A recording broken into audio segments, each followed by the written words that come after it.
Doctor B.R.. আম্বেদকরের জন্মদিনকে সামনে রেখে কুঞ্জবন সেবক সংঘের উদ্যোগে বিনামূল্যে মেগা স্বাস্থ্য শিবিরের আয়োজন করা হয়। স্বাস্থ্য শিবিরে উপস্থিত ছিলেন বিশিষ্ট সমাজসেবী পাপিয়া দত্ত সহ ক্লাবের কর্মকর্তারা। কুঞ্জবন সেবক সংঘের ভাইস ক্যাশিয়ার দীপঙ্কর দাস সংবাদ মাধ্যমের মুখোমুখি হয়ে বলেন, প্রত্যেক বছরই ডক্টর বি.আর. আম্বেদকরের জন্মদিনকে কেন্দ্র করে বিভিন্ন কর্মসূচি পালন করে থাকেন।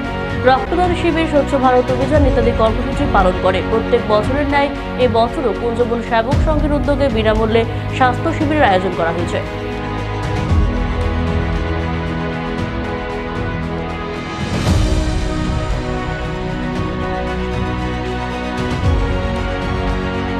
বিনামূল্যে স্বাস্থ্য শিবিরের আয়োজন করেছি। আমরা প্রতি বছরই আমরা স্বাস্থ্য শিবিরের আয়োজন করি।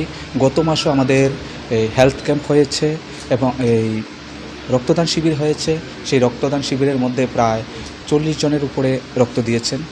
আর এছাড়াও আমরা সমাজের উন্নয়নমূলক কিছু কাজ করি, যেমন আমাদের পাড়ার মধ্যে যারা একেবারে গরিব রয়েছে তাদেরকে বস্ত্রদান করি। তারপরে আমরা এই দুর্গাপুজোর সময়ও আমরা যে আমাদের অন্নভোগ রয়েছে প্রত্যেকটা মানুষকে আমরা অন্ন বিতরণ করি। এছাড়া আমাদের উন্নয়নমূলক কাজ, আমরা সাফাই অভিযান করছি প্রতি বছরই। আর আমাদের এখন আজকের মূল বিষয় হলো, আমরা দেখতে পাচ্ছি এই বিগত কয়েক মাস ধরে বৃষ্টি হচ্ছে না বললেই চলে। সেই জন্য এলাকার প্রায় রোগক্রান্ত হচ্ছে। এই জন্য আমরা কী করছি, আমরা এখন এই স্বাস্থ্য শিবিরের বিনামূল্যে স্বাস্থ্য শিবির যেন সবাই যেন দেখাতে পারে, এই জন্য আমরা কুঞ্জবন সেবক সংঘের পক্ষ থেকে আমরা এই আয়োজনটুকু করেছি। হ্যাঁ